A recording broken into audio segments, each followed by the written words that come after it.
জাহান্নামের ফেরেশতারা ধাক্কায় ধাক্কায় যখন জাহান্নামে নিয়ে যাচ্ছেন, এমন সময় হাসরের ময়দানে শুধুমাত্র একজন, জোরে বলেন কয়জন? মান জাল্লাযী ইয়াশফা ইনদাহু ইল্লা বিইজনিহি। আয়াতুল কুরসির মধ্যে আমরা পাই, হাসরের ময়দানে আল্লাহ যখন জাব্বার আর কাহার নাম ধারণ করে বিচার শুরু করবেন, এই সময় আল্লাহর সামনে দাঁড়ানোর মতন, কারো পক্ষে কিছু বলার মতন কিছু সাহস কাউকে দেওয়া হবে না। সবাই খালি চিন্তা করবে আমার কি হবে, আমার কি হবে, আমার কি হবে। বাবা আদম থেকে ঈসা নবী পর্যন্ত সমস্ত নবীরা বলবে ইয়া নফসি ইয়া নফসি ইয়া নফসি, আমার কি হবে, আমার কি হবে। বিচার যখন বিলম্বিত হবে, আল্লাহ বিচার করতে একটু দেরি হয়ে যাচ্ছে, তখন আমরা সবাই চলে যাব আদমের কাছে। আদম বলবে আমি পারবো না। সমস্ত নবীর কাছে যাব, সবাই একই কথা বলবে যে আমার দ্বারা সম্ভব না। যদি তোমরা কিছু চাও, পাওয়ার চাও, সুপারিশ চাও, তাহলে আখিরে জাহানের পয়গম্বর মুহাম্মদ রাসূলের কাছে যাও। খালি আমাকে নবী সুবহানাল্লাহ করেন না কেন? আমরা সেই নবীর উম্মত, খুশি না বেজার? এমন সময় আল্লাহর নবী শাফাতের কান্ডারি হইয়া ওই জাহান্নামী বান্দার সামনে দাঁড়িয়ে যাবেন। নবী যখন দুই হাত বাড়ায় এভাবে দাঁড়িয়ে যাবেন, আপনারা বলেন তো ফেরেশতাদের কি আর ক্ষমতা আছে নাকি ধাক্কায় ধাক্কায় নিয়ে যাবে? ফেরেশতারা আচমকে ব্রেক করে বলেন, কে গো আপনি? আজকে হাসরের ময়দানে কেউ যখন কারো না, তখন আপনি জাহান্নামী বান্দার সামনে দুইখানা হাত বাড়ায় দাঁড়ায় গেলেন। রাসূল বলবেন, ফেরেশতারা তোমরা আমাকে চিনো না, যাকে তোমরা জাহান্নামে নিয়ে যাচ্ছ সেই হলো আমার গুনাহগার উম্মত। আমি নিজের জন্য কিছুই চাইনি, দুনিয়ার জীবনে রাসূল নিজের জন্য কিছুই চাইনি। হাসরের ময়দানে আমি আজকে আমার গুনাহগার উম্মতকে শাফাআত করে জান্নাতে নিয়ে যাবার চাই। কারণ আমার একজন উম্মত যতক্ষণ জান্নাতের বাহিরে থাকবে, আমি নবী ততক্ষণ জান্নাতের মধ্যে ঢুকবো না। সুবহানাল্লাহ কোন না কেন? কি নবী পাইছি যে নবী ঘোষণা করেছেন আমার একজন নবী যতক্ষণ বাহিরে থাক, একজন উম্মত যতক্ষণ বাহিরে থাকবে, আমি নবী ততক্ষণ জান্নাতের মধ্যে ঢুকবো না। ফেরেশতারা বলতেছে আপনি আর সামনে দাঁড়ায় কি করবেন? কারণ এর তো নেকি আর পাপ ওজন হয়ে গেছে। ওজন করে দেখা গেল নেকির চাইতে পাপ বেশি হয়েছে। আর এই পাপ বেশি হওয়ার কারণে আল্লাহ জাহান্নামী ঘোষণা করছে, এখানে আপনার সামনে দাঁড়ায় কোনো লাভ নাই। আল্লাহ কোরআনে বলেন, ফামান ইয়ামাল মিসকালা যাররাতিন খায়রান ইয়ারা ওয়া মান ইয়ামাল মিসকালা যাররাতিন শাররান ইয়ারা।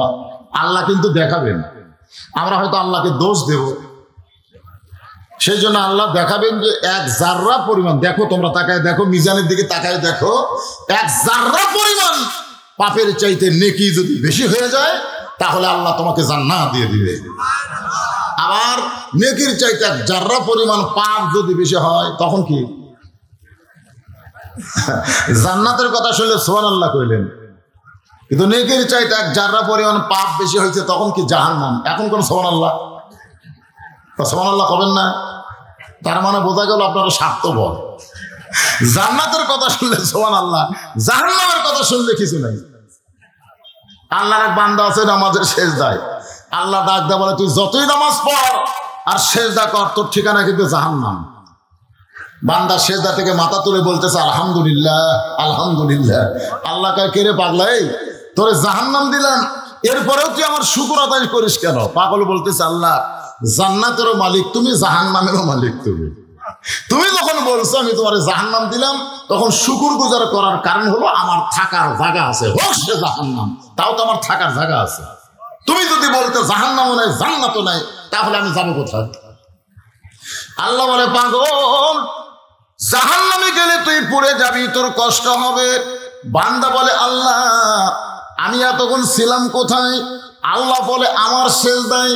তাহলে তুমি চিন্তা করে দেখো, তোমার সেজদা যে বান্দা দিবার পারে, সে বান্দার কলিজায় যে রয়েছে, তাকে নিয়ে আমি জাহান্নামে যাবার চাই। আল্লাহ তাকায় দেখে, ওয়াল্লাহু আলিমুম বিযাতিস সুদূর, আল্লাহ সদর নজর করে দেখে ওই পাগলের কলিজায় আল্লাহর মহব্বত।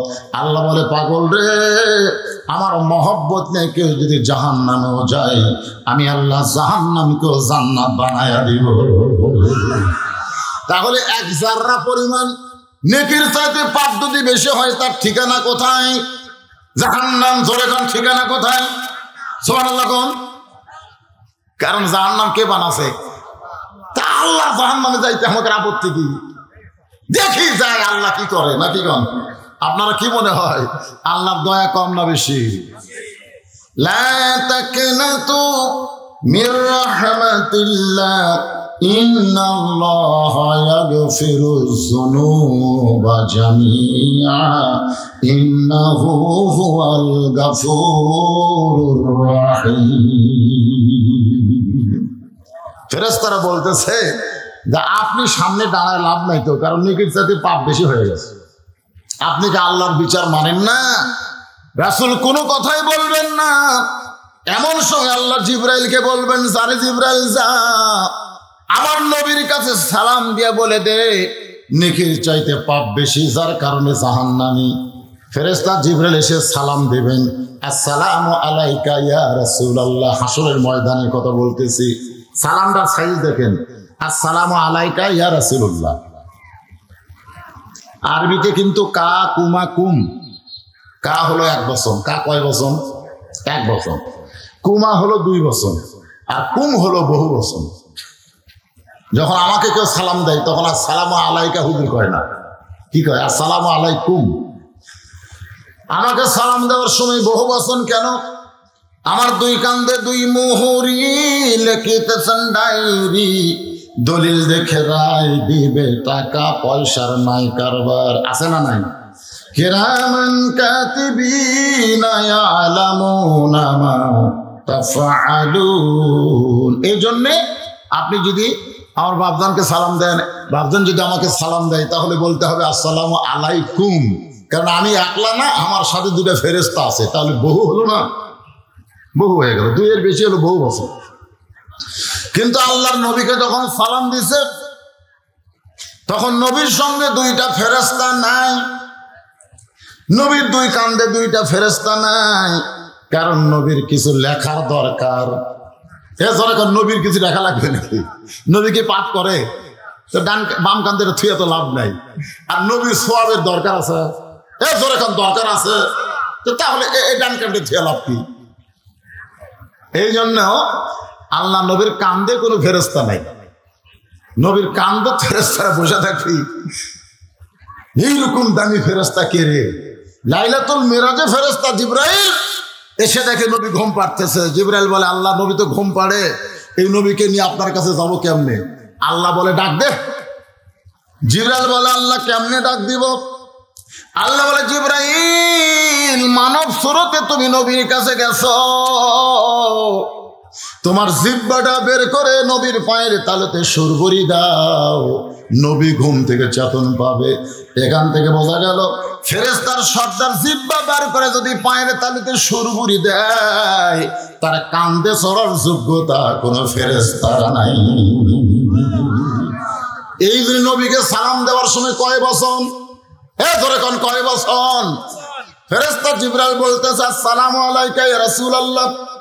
হুজুর, যাকে ফেরেশতারা ধাক্কায় ধাক্কায় জাহান্নামে নিয়ে যাচ্ছে, তার নেকির চাইতে পাপ বেশি হয়ে গেছে, আপনি সামনে দাঁড়ায় কোনো লাভ নেই। রাসূল কোনো কথা বলবেন না। জিবরাইল আবার সালাম দিবেন, কারণ আল্লাহ নবী বলেছেন, আসসালামু ক্বাবলাল কালাম। যদি কোনো কথা বলবার চাও, তাহলে কথা বলার আগে সালাম দাও। জোরে কোন কথা ঠিক কি না? ফেরেশতা জিবরাইল নবীর সঙ্গে কথা বলবে তো, এই জন্য সালাম দিচ্ছে, আসসালামু আলাইকা ইয়া রাসূলুল্লাহ। নবী সালামের উত্তর দেয় না।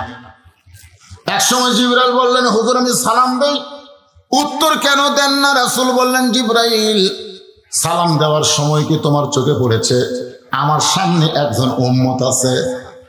আমার সামনে যে একটা উম্মত খাড়া হয়ে আছে, এর কি তোমার চোখে পড়ছে নাকি?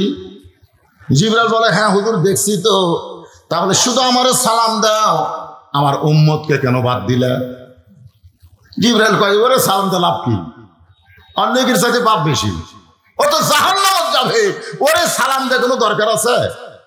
আল্লাহ রাসূল বলে, জিবরাইল সালাম দেওয়ার সময় তুমি আমার গুনাহগার উম্মতকে বাদ দিলা, বিচার করার সময় তোমার আল্লাহ আমাকে বাদ দিল।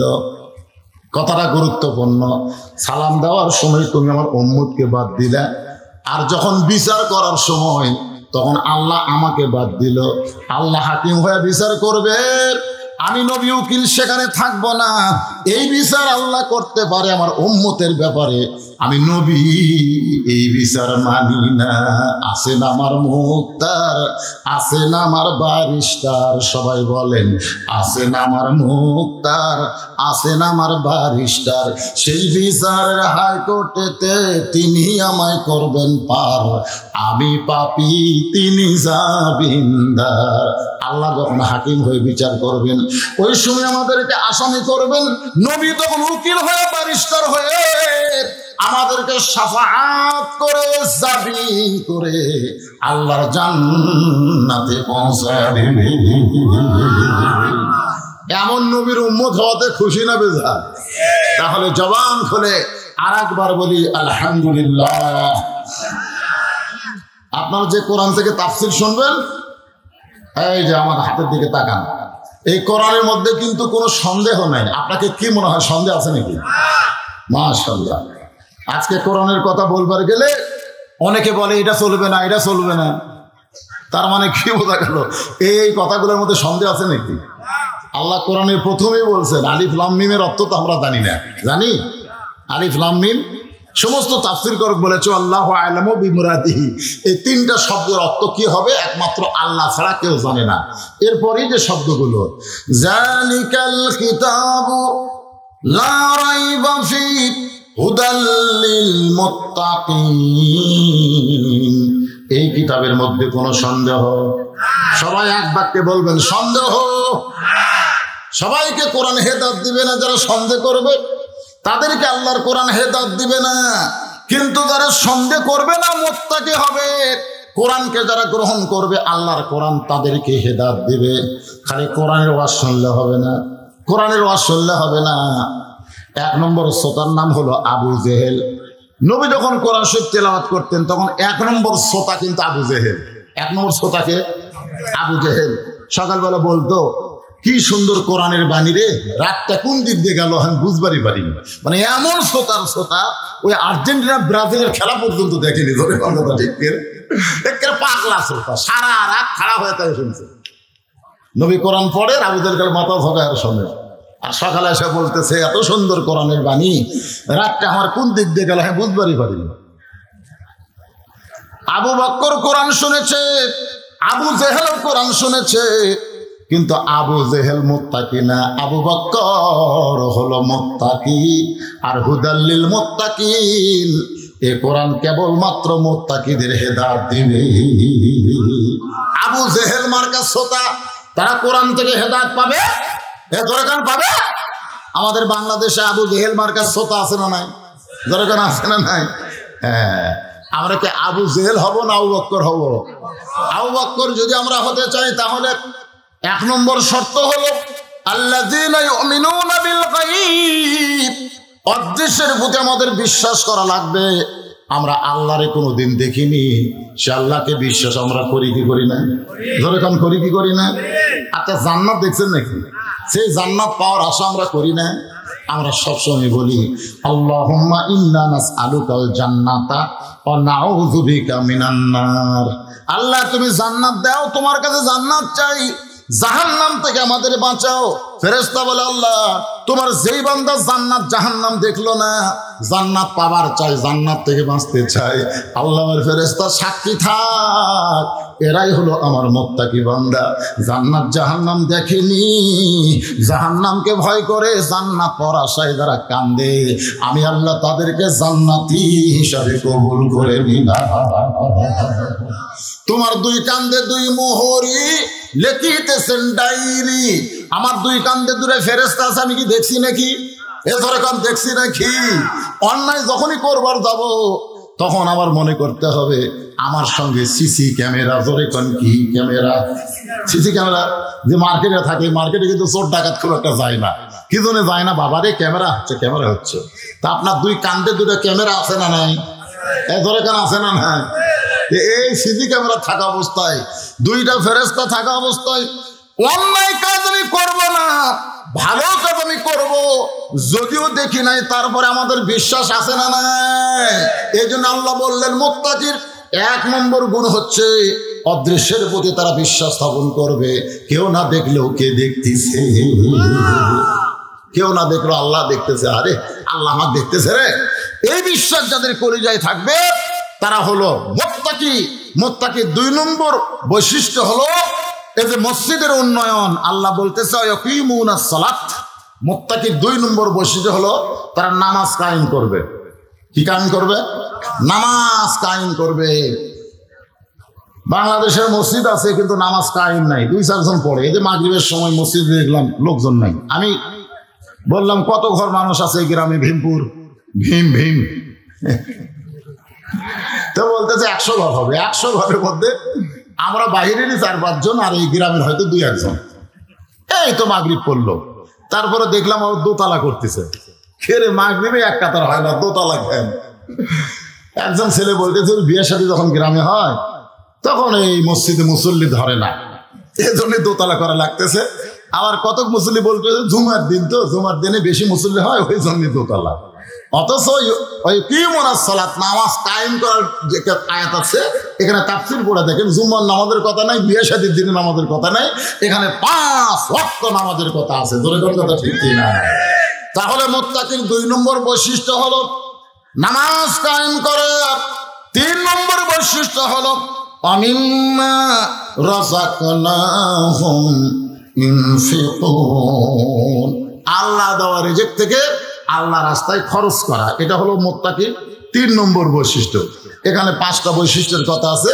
এই 3টাকে সামনে নিয়ে আমি যে আয়াতে কারিমা তেলাওয়াত করলাম, ওয়ামান, এই যারা দাঁড়ায় আছেন বসে বসে বসে বসে বসেন, আজ বিশ্বকাপের খেলা নাই, বসো বা বসো বসো। ঝামেলার মধ্যে ব্রাজিল গেছে, ঠিক কিনা বলে? এই রে নেইমারের কান্না, হ্যাঁ নেইমার তো আর কি কাঁদছে, আমাদের বাংলাদেশি পাগলারা বেশি কাঁদছে। আর ঠকতে ঠকতে একটা ঠকলো না, সেটা হলো মেসি।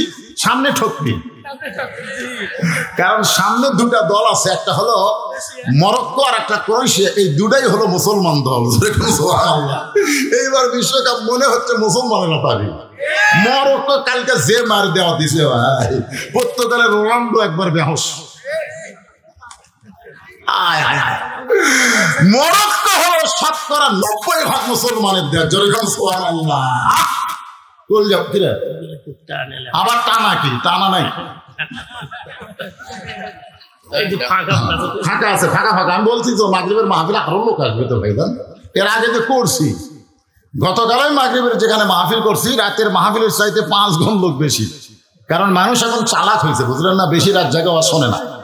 ওয়াজ কিন্তু একই হয়। মনে করে আমি 10টার সময় উঠি, 12টার সময় শেষ করি, লোকজন যায় আর কয় হুজুর 12টা পর্যন্ত ওয়াজ করলো, 12টা পর্যন্ত ওয়াজ করলো। খেরে পাগলা উঠলো কয়টা? 10টায়। তো কয় ঘন্টা হলো? এই দিক তো হিসাব করিনি রে, 2 ঘন্টা। আর এখন 8টার সময় শেষ করলো, এখনই শেষ করলো, এখনই শেষ করলো। উঠলো আর নামলো, উঠলো আর নামলো। কেরে পাগলা উঠছে কয়টায়? 6:45। তো 6:45 থেকে 8টা কতক্ষণ হয়? 2.25 ঘন্টা। রাতের চাইতে সন্ধ্যায় বেশি। এই জন্য মানুষ কিন্তু চালাক হয়ে গেছে। এজন্য লোক আসতেছে, দেখেন পিছন দিকে যেভাবে আসতেছে। আপনি একটু জমা বসেন ভাই, একটু জমা বসেন, সবাই জমে জমে বসেন, আল্লাহ জিকির করেন আর চাপেন লা ইলাহা ইল্লাল্লাহ, মহব্বতে লা ইলাহা ইল্লাল্লাহ, লা ইলাহা ইল্লাল্লাহ, লা ইলাহা ইল্লাল্লাহ, লা ইলাহা ইল্লাল্লাহ, লা ইলাহা, লা ইলাহা ইল্লাল্লাহ মুহাম্মাদুর রাসূলুল্লাহ সাল্লাল্লাহু আলাইহি ওয়াসাল্লাম। আসুন যে আয়াতে কারিমা তেলাওয়াত করেছি, ওয়ামান আহসানু قولا মিম্মান দাআ ইলাল্লাহ ওয়া আমিলা সালিহান ওয়া ক্বালা ইন্নানি মিনাল মুসলিমিন। যে আয়াতে কারিমা তেলাওয়াত করেছি ওই ব্যক্তির চাইতে উত্তম কোনো ব্যক্তি নাই যে ব্যক্তি মানুষকে আল্লাহ রাস্তায় আহ্বান করে, আল্লাহ রাস্তায় ডাকে, আল্লাহ রাস্তায় দাওয়াত দেয়। ওই ব্যক্তির চাইতে উত্তম কোনো ব্যক্তি নাই। সেই হিসাবে এই পৃথিবীতে সবচাইতে উত্তম ব্যক্তি হলো নির্ভেজাল উত্তম ব্যক্তি হলো মুয়াজ্জিন। যারা বলেন কে? আপনারা বলেন তো, মুয়াজ্জিন যে আজান দেয় এটা কি মুয়াজ্জিনের নিজস্ব আজান না আল্লাহ? আপনারা বলেন তো, মুয়াজ্জিন আজান দিয়ে নামাজ পড়ে কি পড়ে না? 5 ওয়াক্ত নামাজ কেউ না পড়লেও আপনাদের গ্রামের কোন লোক 5 ওয়াক্ত নামাজ মসজিদে পড়ে? আরো জোরে খান। অনেক মসজিদে দেখছি ইমাম 5 ওয়াক্ত নাই, মুয়াজ্জিন দিয়ে 5 ওয়াক্ত নামাজের কাম সারে।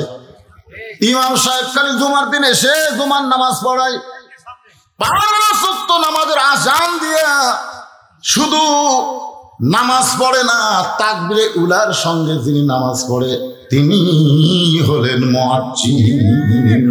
ঠিক কিনা? এখানে বলতেছে আমিলা সালিহান, শুধু আল্লাহ রাস্তায় দাওয়াত দিলে হবে না, তাকে নেক আমল করতে হবে। ওয়া ইন্নানি মিনাল মুসলিমিন, এবং সে মুসলমান হিসাবে পরিচয় দিবে। আপনারা বলেন তো, এই হিসাবে দাওয়াতকারী যত পৃথিবীতে আছে তার মধ্যে 1 নম্বর দাওয়াতকারী কে? মুয়াজ্জিন। যার নাম কি? আল্লাহ রাসূল বললেন, বেলাল, হাসরের ময়দানে তোমার মাথা আমার মাথা থেকে 1.5 ফুট উপরে থাকবে। বেলাল চমকে বলে, হুজুর কি করলেন? রাসূল বলে, তুমি তো সবসময় আমাকে আকামত দাও, আর তোমার আকামতে আমি মেহরাবের মধ্যে ঢুকি। তুমি হলাম মুয়াজ্জিন, আমি হলাম ইমাম, কিন্তু কাম সারা রে। হাসরের ময়দানে তোমার মাথা আমার 1.5 ফুট উপরে থাকবে। বেলাল বলে, ইয়া রাসূলুল্লাহ, এটা কেমন কথা? আপনার মাথার উপরে কারো মাথা কি উঠতে পারে? রাসূল বলে, বেলাল, শুধু তোমার মাথা আমার মাথার উপরে থাকবে না, আল্লাহ কুদরতি হাত দিয়া তোমার মাথায় এমন একটা টুপি পরায় দিবে যে টুপির ভিতরে পূর্ণিমার চাঁদের মতো আলো হবে। মুয়াজ্জিন দাম আছে না নাই? কিন্তু বাংলাদেশে নাই, সবাইকে আজান দিয়ে খায়। কি রে? খুব খেয়াল করবেন, ওই ব্যক্তির চাইতে উত্তম কোনো ব্যক্তি নাই যে ব্যক্তি আল্লাহ রাস্তায় মানুষকে আহ্বান করে। শুধু আহ্বান করে না, আমিলুস সালিহান, নেক আমল করে। শুধু নেক আমল করে না, সে যে একজন মুসলমান এটা সমাজের মধ্যে পরিচয় দেয়। আপনারা বলেন তো, আপনাদের ভীমপুরের মধ্যে সবাইকে যদি মুসলমান মানুষ নাও বিশ্বাস করে, কিন্তু 5 ওয়াক্ত যে নামাজের আজান দেয় তাকে কোনোদিন অমুসলমান কেউ বলবে না। জোরে কোন কথা ঠিক? মোটামুটি মুয়াজ্জিনের একটা দাম বলতেছেন। এখন আসে বিদায় হজ্জের খুতবার মধ্যে আল্লাহ রাসূল বললেন, রে আমার সাহাবীরা, আমি নবী আর বেশি দিন দুনিয়াতে থাকবো না। আমি নবী বিদায় হওয়ার পরে আমার এই নবিয়ানা কাজ তোমাদের করতে হবে, তোমাদের করতে হবে। আল্লাহ রাসূল বললেন, আল উলামা ওয়ারাসাতুল আম্বিয়া। আল উলামা ওয়ারাসাতুল আম্বিয়া, যারা আলেম হবে, কোরআন হাদিসের বিশদ জ্ঞান যাদের মধ্যে থাকবে, তারা হলো আমি নবীর ওয়ারিস। সুবহানাল্লাহ। বিদায় হজের খুতবায় রাসূল এই বক্তব্য দেওয়ার কিছুদিন পরে দুনিয়া থেকে বিদায় হলেন। দুনিয়া থেকে বিদায় হওয়ার পরে রাসূলের সাহাবীরা এই দাওয়াতের কাজ শুরু করলেন। একজন সাহাবী দাওয়াতের কাজে যাবেন, নবীর কাজ করবেন। নবীর কাজ করবেন কারণ নবী যে দাওয়াতের কাম করেছেন সেই দাওয়াতের কাজ তিনি শুরু করবেন। কিন্তু সমস্যা হলো, তার বিবির গর্ভে তখন সন্তান ছিল। সমস্যা হলো, তার বিবির গর্ভে তখন কি ছিল? সন্তান ছিল। তা এখন যুবক সাহাবী বইয়ের কাছে বলতেছে, রাসূল তো দুনিয়া থেকে চলে গেলেন, আর চলে যাওয়ার পরে বললেন, আমি নবী যখন থাকবো না, আমার এই দাওয়াতের কাজ তোমাদের করতে হবে ইসলামের প্রসার করার জন্য। তা এখন তো আমার বাড়ির আশেপাশে সবাই মুসলমান, তো মুসলমানদের কাছে আমি দাওয়াতের কাজ কেমনে দেব? আমাকে যাইতে হবে এমন এলাকায় যেখানে এখনো কলেমা গ্রহণ করেনি। দাওয়াত বুঝবেন, দাওয়াত আর ওয়াজ কিন্তু এক না। আমরা আজকে ওয়াজ আর দাওয়াত এক করে ফেলে দিয়েছি। অনেকে আমাকে কয়, হুজুর ওয়াজ করে ঠেকালে যাবি, আরে দাওয়াত দিয়ে টেকা লওয়া যাবে না, কারণ আল্লাহ কোরআনে বলেছেন অমাইয়াত্তাবাউ মাল্লা আসআলুকুম আজরাও ওয়া হুম মুহতাদুন। এই সূরা ইসরার মধ্যে আল্লাহ বলেছেন দাওয়াতের কাজ করে হেদায়েতের দাওয়াত দিয়ে যারা উজরত তালাশ করে, আল্লাহ বলেছেন তারাই হেদায়েত নাই, তারাই কি নাই। এখানে দাওয়াত মানে কলেমার দাওয়াত। এখানে যে আয়াতে কারিমা নাযিল করা হয়েছে তার শানে নুজুল দেখেন। হাবিবে নাজ্জার একজন ব্যক্তি সে কাফেরদের মাঝে কলেমার দাওয়াত দিচ্ছেন। কলেমার দাওয়াত দেওয়া আর কলেমা গ্রহণ করার পরে তাদের সামনে নামাজ রোজা হজ যাকাতের কথা বলা, এটা কিন্তু দাওয়াত না, এটার নাম হলো তালিম। এটার নাম কি? আপনি কলেমা গ্রহণ করছেন, কলেমা গ্রহণ করার পরে নামাজ কিভাবে পড়া লাগবে, রোজা কিভাবে করা লাগবে, হক হালাল কি, এই জিনিসগুলো কোরআন থেকে যারা তাফসীর করে এটা কিন্তু দাওয়াত না। দাওয়াত হচ্ছে এখনো যারা কলেমা গ্রহণ করেনি তাদেরকে কলেমার দাওয়াত দেওয়া। তো যুবক সাহাবী বলতেছে বিবিরে মদিনার আশেপাশে কোনো কাফের নাই, মুশরিক নাই, এই মদিনা ছেড়ে আমাকে কলেমার দাওয়াত দিতে হবে, কিন্তু তুমি যে একজন গর্ভবতী মহিলা, তুমি গর্ভবতী, তোমাকে ছেড়ে আমি এই দাওয়াতের কাজে কেমনে যাই? এমন সময় বউ বলতেছে আপনি বাড়িতে থাকলে আমার কি করবেন? আপনি বাড়িতে থাকলে আমার কি করবেন? আল্লাহ যদি আমার বিপদ চায়, আপনি যতই বাড়িতে থাকেন আপনি ভালো করতে পারবেন না। আর আপনি বাইরে গেলে আল্লাহ যদি আমার ভালো চায় কোনো বিপদ আমাকে স্পর্শ করবে না। তার মানে বোঝা গেল স্বামীও যেমন বউ তেমন। ধরে কোন সুবহানাল্লাহ।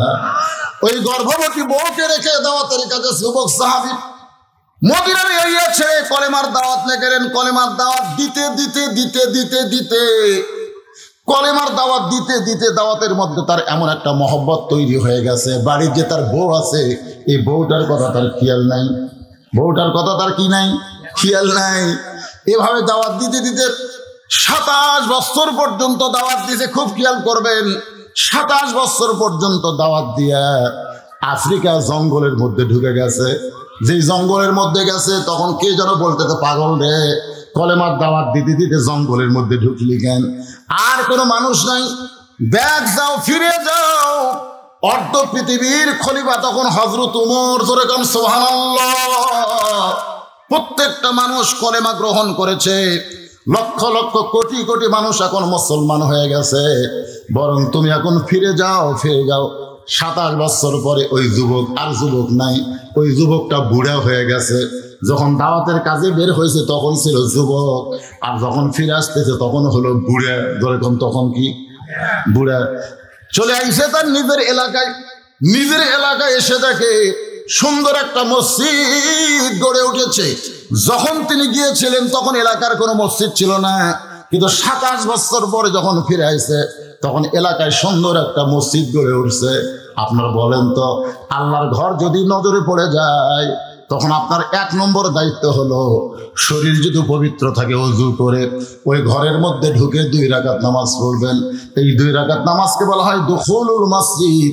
এই 2টা রাকাত নামাজ যদি আপনি পড়তে পারেন তাহলে একটা ওমরা হজের সওয়াব আল্লাহ আপনারে দিয়ে দিবেন।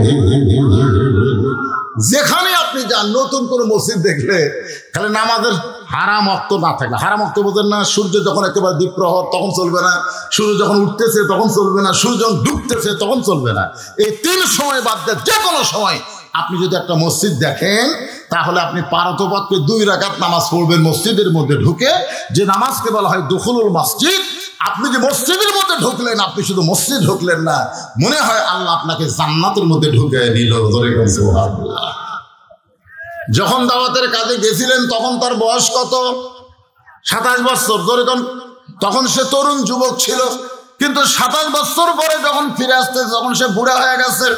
ওই বুড়ো সাহাবী মসজিদের মধ্যে ঢুকে মসজিদের ভিতরে 2 রাকাত নামাজ আদায় করতেছে। 2 রাকাত নামাজ শেষ করার পরে দেখে মসজিদের বারান্দায় একটা যুবক ছোট ছোট বাচ্চাদেরকে কোরআনের তালিম দেয়। একটা যুবক ছোট ছোট বাচ্চাদের কোরআনের তালিম দেয়। ওই বুড়ো সাহাবী মনে মনে চিন্তা করে, আল্লাহ এই যুবক কোন মায়ের উদর থেকে হয়েছে? আল্লাহ, যেই যুবকটা ছোট ছোট বাচ্চাদেরকে কোরআনের তালিম দেয় এমন একটা সন্তান যদি আমার থাকতো। কারণ প্রত্যেকটা মুসলমানের চিন্তা ভাবনা করতে হবে সন্তান এমন একটা যদি আমার থাকতো যে ছেলেটা আমার কোরআন পড়ে এবং কোরআন পড়ায়। রাসূল বলেছেন খায়রুকুম মান তাআল্লামাল কুরআনা ওয়া আল্লামা। ওই ব্যক্তি হলো পৃথিবীর সবচাইতে দামি সম্মানী যে আল্লাহর কোরআন পড়ে এবং কোরআনের শিক্ষা দেয়। আপনার বলেন তো গোটা বাংলাদেশে যারা কোরআন পড়ে কোরআনের শিক্ষা দেয় তাদের বাড়িতে কোনোদিন আর্জেন্টিনার পতাকা দেখছেন? তারা কোনোদিন ব্রাজিলের পতাকা টাঙ্গাইছে? কারণ তারা জানে যে হাত দিয়ে কোরআন ধরেছি, যেই মুখ দিয়ে কোরআন তেলাওয়াত করি, সেই মুখ দিয়ে ব্রাজিলের স্লোগান কোনোদিন বের হবে না, আর্জেন্টিনার পতাকা কোনোদিন তারা টাঙ্গাবে না। কারণ তারা জানে মান তাশাব্বা বিকওমিন ফাহুয়া মিনহুম। কালা রাসূলুল্লাহ সাল্লাল্লাহু আলাইহি ওয়াসাল্লাম, আল্লাহ রাসূল বলেন যাকে তুমি মহব্বত করবে, যাকে তুমি ভালোবাসবা, যাকে তুমি অনুসরণ করবা, তার সঙ্গেই তোমার হাসর হবে। মেসির মতন মাথার চুলের কাটিং করছে, আর্জেন্টিনার জার্সি পরছে, ব্রাজিলের গেঞ্জি পরে তুমি মসজিদে নামাজ পড়বার আইছে। গত জুম্মায় দেখি দুই এক পাগল এই ব্রাজিলের গেঞ্জি গাওতে নামাজ পড়ে যাচ্ছে। মানে ব্রাজিলের গেঞ্জি, এই শালার খেয়ালই নাই যে এটা খ্রিস্টানদের জার্সি। ধরে কথা ঠিক এটা নামাজ পড়, ওই তো নামাজ পড়বার আসেনি, ওই আইসে ঠাট্টা করবার। কারণ জুমার দিনের শেষে আসা আগে যায়, এদেরকে আল্লাহর নামাজই কয় না। শেষে আসা আগে যায়, এরা কি এরা কি শেষে আসে যায় কখন? আসবি শেষে যাবি আগে। ব্রাজিলের জার্সি পড়ছে ওই নামাজি। আল্লাহ কোরআনে বলেন ফাওয়াইলুল লিল মুসাল্লিন আল্লাযীনা হুম আন সালাতিহিম সাহুন আল্লাযীনা হুম ইরাউন ওয়া ইয়ামনাউনাল মাউন। আচ্ছা, কোন নামাজের ব্যাপারে আল্লাহ তাগিদ দিছে যে তাড়াতাড়ি আসা লাগবে? তাকিদ দিছে, আসতে হবে তাড়াতাড়ি, ফাঁসাও মাগরিব। আল্লাহ কোরআনে বললেন ইযা নুদিয়া লিস-সালাতি মিন ইয়াউমিল জুমআ ফাসাউ ইলা যিকরিল্লাহ ওয়া যারুল বাই'। জোরে কর আল্লাহু আকবার। এই আমার দিকে খেয়াল করে শোনে আয়াত কি? ওমান হাসানু কওলাম মিম্মান দা ইলাল্লাহ। মুয়াজ্জিন দিয়ে শুরু করছি, মসজিদ দিয়ে শেষ হবে। আজকের আলোচনাও কিন্তু মসজিদকে উন্নয়ন করবে। ধরে কোন ঠিক কিনা? মসজিদের মধ্যে কি হয় হ্যাঁ, একটু মনোযোগ দিয়ে শুনবেন। পাঁচ ওয়াক্ত নামাজের মধ্যে জুমার নামাজ সম্পর্কে আল্লাহ বললেন জুমার নামের আজান যখন হবে, আজান শোনার সঙ্গে সঙ্গে ফাসাও মানে কি? তড়িঘড়ি করে জোরে সোরে মসজিদের কাছে আসতে হবে, মসজিদে আসতে হবে। এই হুকুম কার? এই হুকুম আল্লাহ দিতে। আল্লাহর হুকুম সুন্নত না নফল? আচ্ছা, আল্লাহর হুকুম সুন্নত না নফল? জোরে বলেন। তাহলে জুমার দিনে তাড়াতাড়ি মসজিদে আসা কি খরচ? সেই তাড়াতাড়ি না এসে সবার শেষে আসা আগে যায়।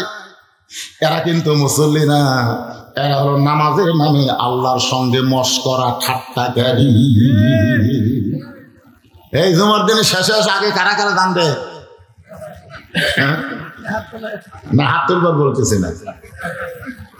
আমার ওয়াজের মধ্যে আপনারা শোনেন নেই? শুনছেন? বইয়ের পেটে বাচ্চা আছে, আল্লাহর কাছে দোয়া করছে, আল্লাহ একটা পুত্র সন্তান যদি দেও, বিশ্বাস হোক 100টা ভাত খেলাম। তাকে খেলাবে, বিশ্বাসকে খেলাবে। আল্লাহ একটা কন্যা দিয়েছে না, পুত্র হয়নি, কন্যা আছে। পরের বছর আবার চান্স দিয়েছে, আবার বইয়ের পেটে বাচ্চা এলে বলছে আল্লাহ এবার যদি একটা পুত্র সন্তান দাও, মসজিদের ইমামকে 100টা ভাত খেলাবো। আল্লাহ সেইবারও একটা কন্যা দিয়েছে, আবার চান্স দিয়েছে আমার মতন। আমি কিন্তু পরপর 3টা চান্স দিছি। প্রথম দুটো মেয়ে হওয়ার মাঝখান থেকে 15 বছর রোগ দিছি, দিয়ে আবার চান্স দিছি, দেখি এবার আল্লাহ কি দেয়। হ্যাঁ, আবার আল্লাহ একটা কন্যা দিছে। হ্যাঁ, 3 দিন। তো পরের বছর আবার যখন বইয়ের পেটে বাচ্চা এসে রাত করে বলতেছে আল্লাহ এইবারে তুমি যদি একটা পুত্র সন্তান দাও, তাহলে শয়তানকে 100টা ভাত খিলাবো। আর বিশ্বাস যে আমার পুত্র সন্তান হবি না, এই জন্য রাগ করে গেছে শয়তান খিলাবি। যখন কাকে খিলাবি? আল্লাহর কি কাম? সেইবার একটা পুত্র সন্তান হচ্ছে। পুত্র হলেই তোর বিপদে পড়ে গেল। কে পীর পাওয়া যায়, ইমাম পাওয়া যায়, শয়তান কোথায় পায়? সন্তানের মা খালি বলতেছে দিয়ে আল্লাহ বোঝে মন কায়রা নিতে কতক্ষণ, তুমি মান্নাত করছো, পুরো যদি না করো সন্তান কিন্তু মরে থাকবে। দিয়ে আল্লাহ বোঝে মন কায়রা নিতে কতক্ষণ, তাড়াতাড়ি শয়তানের দাওয়াত দাও। স্বামী কয় কে রে পীর পাওয়া যায়, ইমাম পাওয়া যায়, শয়তান পাই কোথায়? কোথায় পাইবা জানি না, দাওয়াত দাও। মেয়ে মানুষ যদি একবার খেপে কি করবো? মনটা ভার করে রাস্তা ঘুরতেছে, একজন বলে ভাই মন ভার কেন? কয় বেটা হয়েছে। বেটা হলে তো খুশি হওয়ার কথা, বেটা হলে তো খুশি হওয়ার কথা, মন ভার কেন?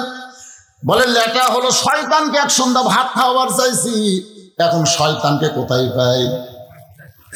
লোকটা বলতে শয়তানকে যদি পাওয়ার চাও তাহলে বাহাবার দরবারে যাও। আপনাদের মসজিদের পাশে একটা মাজার আছে না নাই? জোরে কোন আছে না নাই? শয়তানকে যদি পাবার চাও তাহলে কোথায় যাও? বাবার দরবার বোঝেন না? বাবার দরবার বাংলাদেশের লোক আসলে বোঝেন না? বাবার দরবারে আল্লাহওয়ালা থাকে না শয়তান থাকে?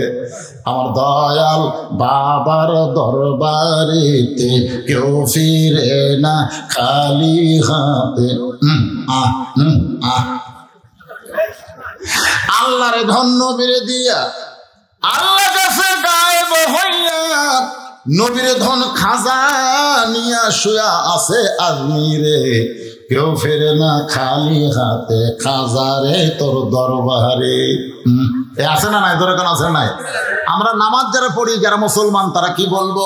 ইয়া কানাবুদু ও ইয়া কানাস্তাইন। বাবার যদি চাও কোনো বাবার কাছে না, সরাসরি আমার আল্লাহর কাছে চাও। আল্লাহ বাদ দিয়ে যারা বাবার কাছে চায় এরা ইনসান নামে শয়তান, এরা হলো মানব রূপী শয়তান। কারণ শয়তান সম্পর্কে আল্লাহ বলেছেন মিনাল জিন্নাতি ওয়ান নাস। সূরাটা ছোট্ট সূরা, সকলে পড়েন। কুল আউযু বিরাব্বিন নাস মালিকিন নাস ইলাহিন নাস মিন শাররিল ওয়াসওয়াসিল খান্নাস আল্লাযী ইউওয়াসবিসু ফি সুদুরিন নাস মিনাল জিন্নাতি ওয়ান নাস। তাহলে শয়তান খালি জিনের মধ্যে না, মানুষের মধ্যেও আছে। তো বলতেছে যদি শয়তান পাওয়ার চাও বাবার দরবারে যাও। বাবার দরবারের কাছে গেলে তো বলতেছে বাবার দরবারের কাছে গেলে আমি শয়তান কেমনে পাবো? বলে বাবা চোখ বন্ধ করে গোটা পৃথিবীর খবর দেয় রে। আমরা যখন খুঁজি জানবার চাই, বাবা খালি চোখ বন্ধ করে থাকে, কিছুক্ষণ পরে খবর দেয়। শয়তান কোন জায়গাতে আছে বাবাই জানে রে। এখন এই বাবার দরবারে গেছে, বাবাকে খবর কি? বলে শয়তানের খোঁজে আইছি।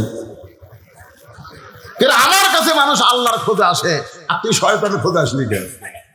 বেটা হয়েছে যে বেটা নিয়ত করছি শয়তানকে এক সন্ধ্যা ভাত খাওয়াবো, তা আপনার কাছে বলে শয়তান আছে।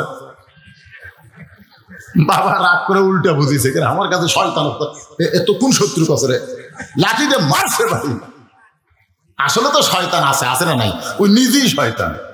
কারণ তিনটা জিনিস আমরা খেয়াল করে দেখছি, ডাক্তারের বউ কোনোদিন সিজার করে না। আমি দেখছি আমার এলাকার কোনো ডাক্তারের বউ সিজার করে না। ডাক্তার বউ কি করে না? আর মৌলানার বাড়িতে কোনোদিন মিলাদ হতে আমি দেখিনি। মৌলানা তারা এরা নিজের বাড়িতে মিলাদ করে না। আর 3 নম্বর হলো পীরের বউ কোনোদিন পীরের হাতে মুরিদ হয় না। আমি খেয়াল করে দেখছি, কারণ পীরের বউ জানে আমার স্বামী হচ্ছে 1 নম্বর লুচ্চা, এর হাতে মুরিদ কেন হবে? আর ডাক্তার জানে নর্মালি যদি সন্তান হয় তাহলে সিজার করার যে এই ক্ষতি থেকে আমার বউ বাঁচা যাবে। জোরে কোন কথা ঠিক কিনা? আর মৌলবি জানে মিলাদ দিলে একটা ফাউল জিনিস, ফাউল পড়ে খামো কিন্তু পড়াবো না। জোরে কোন কথা ঠিক কিনা? মন খারাপ করতেছে? এখন কথা না, একটু মনোযোগ দিয়ে কথাগুলো শুনবেন। এখন বলতে আমার কাছে শয়তান আছে, এই কথা তো কোন শত্রু কইছে? লাঠি দিয়ে মারছে বাড়ি, বাড়ি খাইয়ে তো কান্দতে কান্দতে যাচ্ছে। ইমাম সাহেব রাস্তার মধ্যে দেখা হয়ে বলে বাপজান কান্দো কেন? বলা কান্দার কারণ হলো পীরের কাছে গেছিলাম শয়তানের খোঁজে, শয়তান তো দিবার পারে নাই, মারছে বাড়ি। দুনিয়াতে মানুষ কত কিছু খুঁজতেছে, তুই শয়তান খুঁজিস কে? বলে হুজুর নিয়ত করছি বেটা হলে শয়তানের একসঙ্গে ভাত খিলাবো। তা আমি ইমাম থাকতে শয়তানও খিলাবার চাইছি শিখান, বলে আপনাকেও খিলাবার চাইছি, হয়নি। শয়তানকে খাওয়াবার চাইছি আর পুত্র সন্তান হয়েছে। এখন শয়তান বাবা দিবার পারলো না, কোথায় যাই? ইমাম বলতেছে কান্দিস না রে পাগল, শয়তান যদি পাবার চাও তাহলে লাগাতার 3 জুম্মা, জোরে কম কয় জুম্মা, লাগাতার 3 জুম্মা মসজিদের বারান্দায় নামাজ পড়বে। শুধু খেয়াল করে দেখবা, সবার শেষে যেই ব্যক্তি মসজিদে আসে আবার সবার আগে যদি যায়, একই ব্যক্তি যদি 3 দিন এই আমল করে, আসে শেষে যায় আগে, একই ব্যক্তি কয়দিন? 3 দিন যদি আমল করে, তাহলে বুঝবে ওই মানব রূপী শয়তান, ওকে এক সন্ধ্যা খাওয়ালে তোর মান্য পুরা হবি। এখন জুমার দিন শেষে আগে যায় কারা? তারা চিন্তা করতে থেকে আমি কি 3 দিন গেছি? আপনি খেয়াল করে দেখেন, আপনি সব দিন, আমি দেখেছি আমার মসজিদে যারাই শেষে আসে ওরা আগে যায়, জোরে কম কথা ঠিক কিনা? রোজের ধান্দা হলো আগে গেলে সামনে কাতার পালে বের হওয়া যাবে না, শেষে যেমন শেষ কাতারে পড়বো, সালাম ফিরালি গুড় গুড় করে পারবো, জোরে কম কথা ঠিক কিনা? আমি খেয়াল করে দেখছি ভাই, এই শেষে আসে যারা আগে যায় তা। এখন মসজিদের বারান্দায় প্রথম জন্যই খেয়াল করে দেখতেছে, সবার শেষে আইসে ওর বাপের ছোট ভাই চাচা, সবার শেষে আইসে ওর চাচা।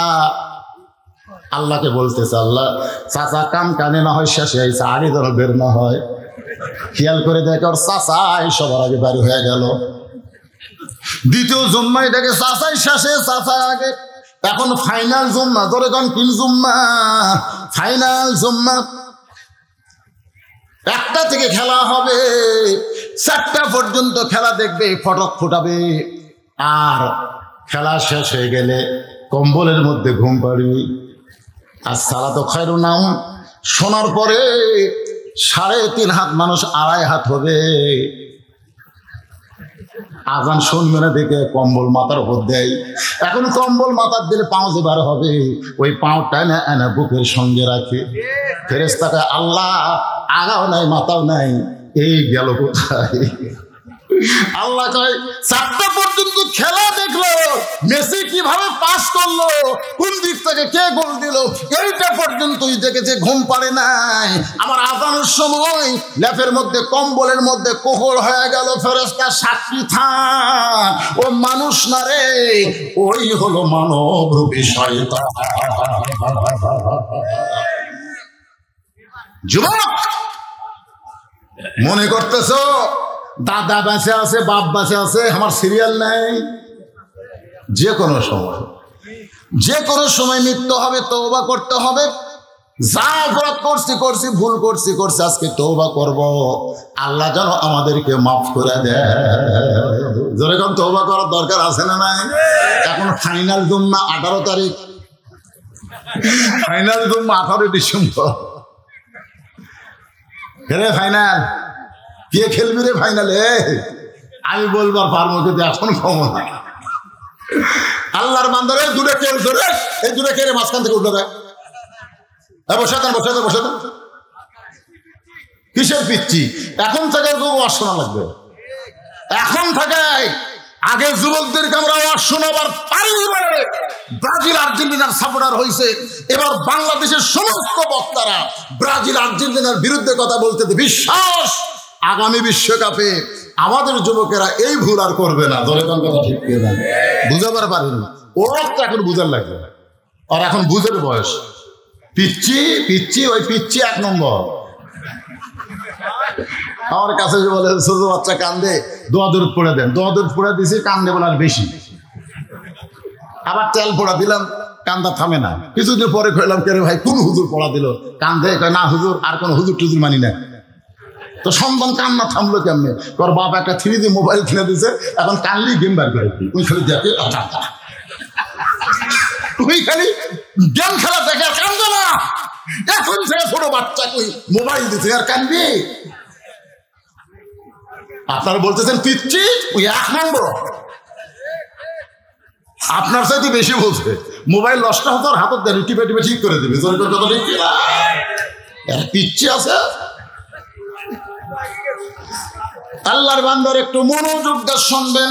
ومن أحسن قولا ممن وعمل صالحا وقال إنني من المسلمين ফাইনাল জুম্মা ধরে কোন কি জুম্মা ভাস্তা খালি মসজিদের বারান্দায় চিন্তা করতেছে চাচা যেন সবার শেষে না আসে আল্লাহ আল্লাহ আমি শয়তান দেখবার চাই আল্লাহ তাই বলে বাপের ছোট ভাই কারণ কয় জুম্মা হওয়া লাগবে 2 জুম্মা অটোমেটিক হয়ে গেছে ভাস্তা কানতেছে আল্লাহ আল্লাহ আপনি যতই দোয়া করেন শয়তানের পক্ষে দোয়া কবুল হবে এ জোরে কোন কবুল হবে সারা জীবন কোরআন শরীফ পড়ে নাই কোরআন হাত দিয়ে স্পর্শ করে নাই এই শয়তান মরছে আর আমরা হুজুর যে কোরআন খতম দিয়ে দোয়া করতেছি রব্বানা যালামনা আল্লাহ কয় যতই দোয়া কর কবুল হবে না প্রত্যেক অক্ষর অক্ষরে তোর আমলনামাত নেকি লেখা পড়ছে আবার কি দোয়া করিস না যখনই কোরআন শরীফ পড়ছিস আলিফ 10 নেকি লাম 10 নেকি মিম 10 নেকি তোর পড়াও সারা নেকি তোর লেখাও সারা তুই আবার দোয়া করতেছিস আল্লাহ তার মানে কি তার মানে হলো যারা কোরআন পড়েনি কোরআন ধরেনি বাংলার সমস্ত মানুষ কোরআন পড়ে আর তার জন্য দোয়া করে লাভ হবে না কোরআন হলো প্রত্যেকটা মানুষের জীবিত মানুষের হেদায়েতের খোরাক মরা মানুষের জন্য আল্লাহ কোরআন নাজিল করেনি জোরে গন্ধ আজকে শয়তানেরা মরার পরে কোরআন থেকে সওয়াব চায় আল্লাহর বান্দারা শুনেন কোরআন মরা মানুষের কিতাব না কোরআন হলো জীবিত মানুষের হেদায়েতের খোরাক বাঁচা থাকতে কোরআনের দল করো কোরআনের আন্দোলন করো কোরআনকে হাতে তুলে নাও কোরআনকে বুকে দাঁড়িয়ে দাও মরে যাওয়ার পরে মৌলবি দিয়ে খতম দিয়ে দোয়া করবি আর তুই বস থেকে জান্নাত যাবি ইয়ের কি মারার জায়গা নাই যতই দোয়া করেন শয়তানের পক্ষে দোয়া কবুল হবে আল্লাহ 2 দিন চাচা শেষে আগে আছে আজকে যেন না হয় সমস্ত মুসল্লি মসজিদের মধ্যে ঢুকে গেছে তারপরে ভাস্তা দেখতেছে ওই চাচা ঢুক ঢুক করে সবার শেষে আইছে ভাস্তার মন খারাপ কি রে দোয়া কবুল হলো না আচ্ছা চাচা যেন আগে বের না হয় যেই মাত্র ইমাম সালাম ফিরাইছে চাচা বের হয়ে চলে গেছে ভাস্তা মনে মনে হাসে আবার চোখের পানি বের করে কান্দে হাসার কারণ হলো মান্যত পুরা হবে শয়তান পাওয়া গেছে আর কান্দার কারণ হলো বাপের ছোট ভাই আপন চাচা শয়তান হচ্ছে নামাজ শেষ করে ভাস্তা চাচার বাড়িতে গিয়া বলে চাচা আগামী সোমবারে আমার বাড়িতে আপনার দাওয়াত আগামী সোমবারে দুপুর বেলায় জোহরের নামাজের পরে আমার বাড়িতে আপনার দাওয়াত চাচা কান্দের বলে বাজান বর্তমানে বইয়ের অত্যাচারে বেটার বাড়িতে বাপের দাওয়াত হয় না আর তুই ভাস্তা হয়ে চাচার দাওয়াত দিবি আসলেই তো তাই বর্তমানে বইয়ের অত্যাচারে বেটার বাড়িতে বাপের খাওয়া নাই জোরে কোন কথা ঠিক কিনা এমন বেটার বউ পাশে আগে বেটা কত ভালো আছিল বেটা বিয়ে করার পর থেকে হায় হায় বেটা যে কি হয়েছে এখন বাপ মার দিকে তাকায় না বাবা নিজে তাকায় দেখে আর শ্বশুর আসতেছে বেটা দৌড়ে গেছে আব্বা আসসালাম আলাইকুম আব্বা কেমন আছেন আব্বা আম্মা কেমন আছে বাপ কয় কে রে শ্বশুর যে হারে সালাম দেয় কেমন আছেন আব্বা আম্মা কেমন আছে আর আমি আর মাও কি করতেছি এই শালা তো একটা দিন সালামও দেয় না জিজ্ঞাসা করে না এরকম বেটা আছে না নাই কথা কোন আছে না নাই আল্লাহ কোরআনে বললেন ওয়াকাযা রাব্বুকা আল্লা তা'বুদু ইল্লা ইয়াহু ওয়াবিল ওয়ালিদাইনি ইহসানান রে দুনিয়ার সন্তানেরা শোনো আল্লাহর ইবাদতের পরেই তোমাদের 2 নম্বর ইবাদত হলো বাপ মার প্রতি ইহসান করা দয়া করা ভক্তি করা সন্তান বাপ মার মুখের দিকে যদি মহব্বতের নজর দেয় আল্লাহ তার প্রতি খুশি হইয়া তার আমল নামায় একটা কবুল হজের সওয়াব লিখে দেয় তাহলে সুবহানাল্লাহ কইেন না অনেক বাপ মামাকে বলে হুজুর বাপ মার জন্য একটু ওয়াজ করবেন আমার মায়েরা যারা পর্দার অন্তর আছেন গো মা একটু মনোযোগ দিয়ে শুনবেন শাশুড়ির কাছে বউ বসে আছে এখন শাশুড়ি আম্মা আমি শরৎচন্দ্র বাজারে যাবো আম্মা কি সুন্দর আম্মা আপনি ডাব খাবেন না গ্লুকোজ খাবেন বউ বলতে আমার মাও দুটাই খায় ডাবও খায় গ্লুকোজ খায় স্বামী বলতেছে আম্মার জন্য আমি দুটাই আনবো একের ব্যাগলা বার হতে ডাব গ্লুকোজ কিনবে যাচ্ছে রাস্তায় মা খাড়া হয়ে আছে দরজাত মা খাড়া হয়ে আছে বেটা মায়ের দিকে তাকায় না মায়ের মুখের দিকে একটাবার তাকায় না মা কান্দের পরে 3 দিন হলে তোরে দেখিনি বাবা, তোর মুখটা শুকে গেছে, তুই কি ঠিক মতো খাওয়া দাওয়া করিস না রে? আমি দরজায় দাঁড়িয়ে আছি, তুই একটা বারও আমার দিকে তাকাস না। বেটা মায়ের মুখের দিকে তাকায় না, মায়ের মুখের দিকে তাকালে তোমার আমল নামায় কি হবে তুমি জানো? মায়ের মুখের দিকে তাকায় না। মা বলে, বেটা রে 2 দিন আগে পান ফুরে গেছে, সরাসরি বাড়ি যাচ্ছিস বাজান, আমার যদি 10 টাকার পান আনিস। ছেলে বলতেছে এই জন্যই তাকাই না, খালি খাই খাই, খালি খাই খাই, তোমার খালি খাই খাই। 10 টাকার পান চাইছে, মা খাই খাই, আর শাউরের জন্য গ্লুকোজ কিনবে, ডাব কিনবে। এমন সন্তান যারা দুনিয়াতে আছো, তোমরা মানুষ না, তোমরা হলো মানব রূপী শয়তান। জোরে বলেন কথা ঠিক না? কি বলবো প্রসবের কথা, মা বিনে সেই ব্যথা কেউ তো বুঝিবে না। মাজন ঠেকিয়া সন্তানের দায়, অকালে মা মারা যায়। ঠেকিয়া সন্তানের দায়, অকালে মা মারা যায়। কেন সে মায়ের ভক্তি করো না, এমন দরদি ভবে কেউ হবে না আমার মা। মা গো ওয়াসাইনাল ইনসানা বিওয়ালিদাইহি ইহসানান হামালাতুহু উম্মুহু মানে তোমাদের মা। যদি তুমি হজ করো, নামাজ পড়ো, যাকাত দাও, দান করো, মসজিদ বানাও, মাদ্রাসা বানাও, আর বাপ মার মনে যদি কষ্ট দাও, বাপ মা যদি শব্দ উচ্চারণ করে, আল্লাহ বলে বান্দারে তোর একটা সওয়াব আমল নামায় থাকবে না। কারণ যত ইবাদত কর, বাপ মাকে আগে রাজি কর, খুশি কর। আমাদের বাপ মা যাদের জীবিত আছে, বাপ মার প্রতি আমাদের এহসান ভক্তি করার দরকার আছে না নাই? এ কথা কর আছে না নাই? আর বাপ মা যাদের মারা গেছে, ওই বাপ মার কবরে যদি প্রতিদিন ফজরের পরে যাবার না পারেন, অন্তত জুমার দিনে ফজরের পরে বাপ মার কবরে যান, চোখের পানি নিয়ে বলেন রব্বির হামহুমা, রব্বির হামহুমা কামা রব্বায়ানি সগীরা। নিজে না খাইয়া আমারে খাওয়াইছে আল্লাহ, নিজে মাটির বিছনার থেকেছে, আমারে খাট বানায় দিছে। আজকে সেই বাপ মামার কবর গেছে আল্লাহ, আমি সন্তান কান্দি, বাপ মার কবরকে জান্নাত বানাও। ফেরেশতা বলে আল্লাহ তোমার বান্দা ফজরের পরে কবরের পাশে কান্দে কেন? আল্লাহ বলে ফেরেশতা তোদের বাপ মা নাই, তোরা কেমনে বুঝবি? ওর বাপ মা কবরে গেছে, আমি আল্লাহর কাছে কাঁদতেছে, ওর চোখের পানি গালে আসার সঙ্গে সঙ্গে আমি আল্লাহ খুশি হয়ে বাপ মার কবর জান্নাত বানায়া দিলাম।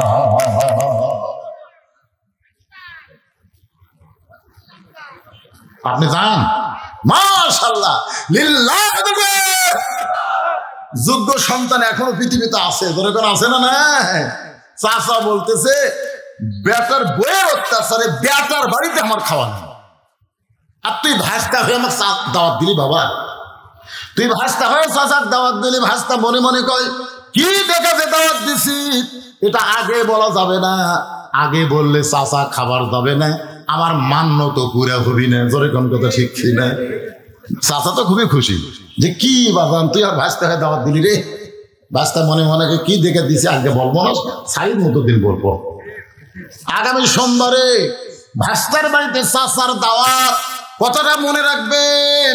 ইযা নুদিয়া লিস-সালাতি মিন ইয়াউমিল জুমআ ফাসআউ ইলা যিকরিল্লাহ ওয়া মান আহসানু কাওলাম মিম্মান দাআ ইলাল্লাহ ওয়া আমিলা সালিহান ওয়া ক্বালা ইন্নানি মিনাল মুসলিমিন। এখনো যে 27 বছর দাওয়াতের কাম করে আসে, 2 রাকাত নামাজ পড়ে, নামাজ শেষ করে মসজিদের বারান্দার দিকে তাকায় দেখে তরতাজা একটা যুবক ছোট ছোট বাচ্চাদেরকে কোরআনের তালিম দিচ্ছে। ধরে কারণ কিসের তালিম? বুড়ো সাহাবী মনে মনে আল্লাহ আল্লাহ, এইরকম একটা যুবক যদি আমার সন্তান হতো। আপনাদের কি মনে হয় এইরকম একটা ছেলে আপনাদের হোক? আমরা চান তাহলে মাত্র সকালে হবে না। একই গ্রামে মাদ্রাসা আছে, প্রাইমারি আছে, সকালে বেলা ছেলে নিয়ে যাচ্ছে প্রাইমারিতে। অনেক মা আবার সন্তানকে কেজিতে নিয়ে যায়, যতক্ষণ ক্লাস শেষ না হয় ততক্ষণ উঠেই বসে থাকে, বা গল্প করে আমার ছেলে এখন কেজিতে পড়তেছে। তোমার ছেলে কেজিত পড়তেছে আর খাড়া হয়ে 40 লিখতেছে। তুমি জানো 40 লেখা? আমি নিজে দেখছি, যন্ত্র এরকম ধরে ফোর্সে পেশাব করতেছে, এটা ঘুরে আগে লিখছে 4, ওই পেশাব দিয়ে আবার লিখছে 0। তোমার ছেলে কেজি পড়তেছে, প্রাইমারি পড়তেছে, আবার খাড়া হয়ে পেশাব দিয়ে 40 লিখতেছে।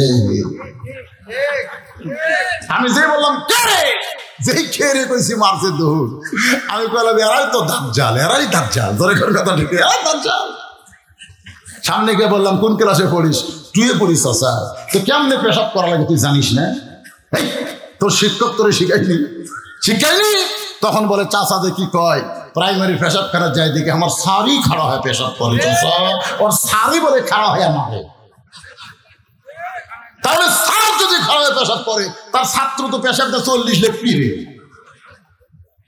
আপনি বলেন তো আপনার এলাকার মাদ্রাসার কোন ছাত্র দাঁড়ায় পেশাব করে কি আপনারা দেখছেন? দেখছেন?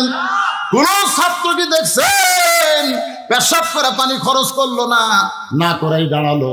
আমি দেখেছি পেশাব করার পরে এরা পেশাব নিংড়ায়, তারপরে পানি খরচ করে, তারপরে আবার ওযু করে।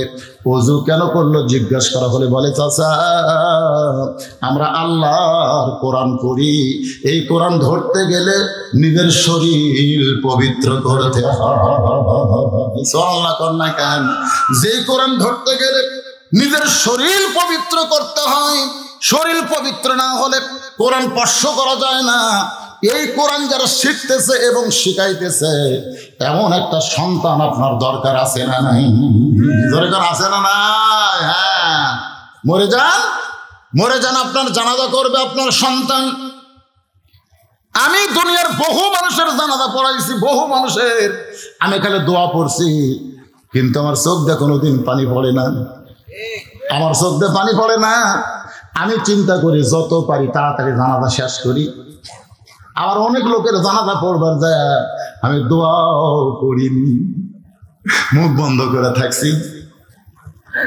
কারণ বাঁচতে যে ব্যক্তি 5 ওয়াক্ত নামাজ পড়েনি তার জানাজা দিয়ে কোনো লাভ হবে না। লা সালাত আলা ঈমানা, যার নামাজ নাই তার ঈমান নাই। লা সালাত আলা দীনা, যার নামাজ নাই তার কোনো ধর্ম নাই। বাইনাল আবদি ওয়াল কুফরি তারকুস সালাত, বান্দা কাফির মধ্যে পৃথক করার জিনিস তার নামই হলো নামাজ। যে ব্যক্তি ইচ্ছা করে 5 ওয়াক্ত নামাজ বাদ দিয়ে মরে গেছে, এখন আমি জানাজা না পড়ালে হয়তো বলবে হুজুর আমার শত্রু হবে। এই জন্যে আমি হেকমতের মার দিছি, আল্লাহু আকবার করে খাড়া হয়েছি, একটা দোয়াও পড়িনি। এক ইমাম আমারে কইছে হুজুর আমি জানি আমার মুসল্লি না, আমার গ্রামের মানুষ কিন্তু মুসল্লি না, এই জুমার নামাজও পড়বার আসে না, মরে গেছে, এখন হামাক পায় জানাজা পড়ার লাগবে। আমি চিন্তা করলাম বেনামাজি তো কাফের, বেনামাজির কাফের, মান তারাকা সালাত মুতাম্মিদান ফাকাত কাফারা, ইচ্ছা করে 1 ওয়াক্ত নামাজ বাদ দিল, সে আল্লাহর কাফের হয়ে গেল। আমি একটা কাফের জানাজা কেমনে পড়াবো? হুজুর আমি পেশাব করছি, পানি লইনি, এই নাফাক অবস্থায় শালার জাহানাজা করছি, একটা দোয়াও পড়িনি। আমি এরই নাম হলো মার দেওয়া। আমি জীবনে বহু জানাজা পড়লাম, চোখে পানি আসে না, কিন্তু আমার বাবার লাশ যখন আমার সামনে, বাবার লাশ সামনে নিয়ে আমি শুধু দোয়া পড়তেছি না, আমার চোখ দিয়ে দর দর করে পানি পড়তেছে। ফেরেশতা বলে আল্লাহ এই মৌলবি কত লোকের জানাজা পড়লো, চোখের মধ্যে পানি নাই। আল্লাহ বলে ফেরেশতা তুই জানিস এইটা হলো তোর বাবা, বাবার জানাজা যখন সন্তান পড়ায় খালি দোয়া পড়ে না, চোখ দিয়ে পানি পড়ে। আর ওই পানি পড়ার কারণে আমি আল্লাহ খুশি হইয়া বাবার কবরকে জান্নাত করে দিলাম। তাহলে আপনাদের চাওয়া উচিত যে আমার সন্তান একটু কোরআন শিখুক, কোরআন শিখাক, এরকম একটা সন্তান চাওয়ার দরকার আছে না নাই? দরকার আছে না? হ্যাঁ ভাইজান, নিয়ত করে, নিয়তি ইন্নামাল আমালু বিন্নিয়াত, নিয়তের উপরে আল্লাহ প্রতিফল দান করে। এখন এই বুড়ো সাহাবী বলতেছে আল্লাহ এমন একটা যুবক যদি আমার সন্তান হতো যে কোরআন শিখেছে এবং কোরআনকে শিক্ষা দেয়। যুবকের দিকে কিছুক্ষণ ওই বুড়ো সাহাবী তাকায় থেকে মসজিদ থেকে বের হচ্ছেন, মসজিদ থেকে বের হয়ে তার এলাকার যাচ্ছেন। 27 বছর আগে গেছে, 27 বছর পরে দেখে তো তার বাড়িটা ঠিক আছে কিনা। নিজের এলাকার দিকে যখন হাঁটতেছে, যুবক তাকায় দেখে মসজিদের মধ্যে যুবক কোরআন শরীফ পড়াচ্ছে, ওই যুবক তাকায় দেখে ওই দিকে মাত্র একটাই বাড়ি। একটা মাত্র বাড়ি, যে বাড়িতে আমার মা থাকে আর আমি থাকি, ওই দিকে তো আর কোনো বাড়ি নাই। এই ভিনদেশি মানুষ ওই দিকে কেন যাচ্ছে? ওই দিকে একটাই মাত্র বাড়ি, যে বাড়িতে আমার মা থাকে আর আমি থাকি। আমার মা হলো পর্দানিশী। ধরে কোন সুবহানাল্লাহ। কোরআনে হাফেজ যুবক, কোরআন হাফেজ যুবক জানে তার মা হলো পর্দানিশী আর পর্দানিশী, কিন্তু বাড়িটা অতি গরিব বাড়ি। ওই যে বাবা 27 বছর আগে চলে গেছে, এখন বলেন তো কামাই করার ভাব নাই। ছেলে তো পেটের মধ্যে ছিল, তখন গর্ভবতী ছিল মা। সেই ছেলে বড় হয়েছে, কোরআন হাফেজ হয়েছে, বাড়ি ঘর তো ঠিক করতে পারে নাই। হয়তো একটা ভিনদেশি যুবক, ভিনদেশি মুসাফির ওদিকে যায়, হঠাৎ যদি আমার মাকে দেখতে পায়, ওইদিকে তো বাড়ি একটার কোনো বাড়ি নাই। যদি মা পুরুষকে দেখে, পুরুষকে আবার মাকে দেখে, তাহলে পর্দার খেলাফ হবে। কারণ যারা মুসলমান তারা সবসময় খেয়াল করে তার আহাল পরিবারকে পর্দার ভিতরে রাখতে হবে। ঠিক করে বলেন? আল্লাহ রাসূল বললেন, আর দায়ুস লা ইয়াদখুলুল জান্নাহ, দায়ুস কোনোদিন জান্নাতে যাবে না। সমস্ত সাহাবীরা বললেন, এ রাসূলুল্লাহ, দায়ুস কোন নারী? আল্লাহ নবী বললেন, দায়ুস কোন নারী না, দায়ুস হলো সকল পুরুষ মানুষ যাদের অধীনে নারীরা পর্দা করে না। আমার মায়েরা যারা পর্দার অন্তর আছেন, ও মা, আপনাদের জন্য 5টা মিনিট একটু ওয়াজ করি, কারণ আমার মায়েদেরকে সাইজ করা লাগবে। যেরকম ঠিক কিনা? কতগুলা, এই শোনেন, কতগুলা মেয়ে মানুষ মা ফাতেমার সঙ্গে দেখা করবে। কার সঙ্গে? মা ফাতেমার সঙ্গে দেখা করবে। মেয়েরা দেখা করবে ফাতেমার সঙ্গে, আসে দেখে ঘরের দরজাখানা বন্ধ, বাড়ির দরজাখানা বন্ধ। মেয়েরা দরজায় দাঁড়িয়ে চিন্তা করে, ফাতেমার সঙ্গে তো আমরা দেখা করব, কিন্তু দরজা বন্ধ, এখন অনুমতি না নিলে আমরা কেমনে ঢুকবো? এমন সময় দেখে ছোট্ট একটা বাচ্চা সামনে দৌড়াদৌড়ি করতেছে। ওই দরজার সামনে একটা বাচ্চা দৌড়াদৌড়ি করে খেলাখেলি করতেছে। মেয়েদের মধ্যে একজন বাচ্চাকে ডাক দিল, বাবু তোমার নাম কি? বলে, আমার নাম হলো হোসাইন ইবনে আলী। মেয়েরা চমকে উঠছে, কারণ হোসাইন ইবনে আলী মানে এইটাই হলো ফাতেমার সন্তান। একজন মেয়ে আদর করে বলে, বাবু তোমার মাকে একটু গিয়া বলো, আমরা কতকগুলা মেয়ে মানুষ তার সঙ্গে দেখা করতে চাই। তোমার মা যদি দরজা খুলে দেয়, আমাদের বড় আশা খাতুনে জান্নাত ফাতেমার সঙ্গে আমরা একটু দেখা করব। সঙ্গে সঙ্গে হোসেন বলতেছে, কোনো টেনশন করেন না, আমি আম্মুর কাছে যাচ্ছি। এই বলে খেলাধুলা বন্ধ করে হোসেন মায়ের কাছে যখন যাবে, যাওয়ার সময় দেখে তার বাবা ঘরের মধ্যে কোরআন তেলাওয়াত করতেছে। ওই বাবার ঘর টপকায়া তারপরে মায়ের কাছে যাইতে হবে। এখন হযরত আলী কোরআন শরীফ পড়তেছে। ধরে কারণ কি পড়তেছে? ইন্নামাল মুমিনুনা আল্লাযীনা ইযা যুকিরাল্লাহু ওয়াজিলাত কুলুবুহুম وَإِذَا تُلِيَتْ عَلَيْهِمْ آيَاتُهُ زَادَتْهُمْ إِيمَانًا وَعَلَى رَبِّهِمْ يَتَوَكَّلُونَ। কোরআন শরীফ পড়তেছে হযরত আলী, আর ইতিমধ্যে হোসেন দৌড় মারছে।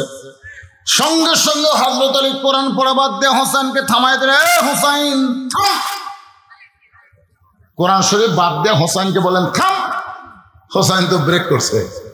আলী বলতেছে, বাইরে খেলাধুলা করতেছিলি, খেলাধুলা বাদ দিয়ে ঘরের মধ্যে ঢুকে দৌড় মারিস, ব্যাপার কি? হোসেন বলতেছে, আব্বু কতগুলো মেয়ে মানুষ আমার মায়ের সঙ্গে দেখা করবে, কতগুলো মেয়ে মানুষ আমার মায়ের সঙ্গে দেখা করবে, আমার মায়ের কাছে আমি অনুমতি নিবার যাচ্ছি। অনুমতি, অনুমতি।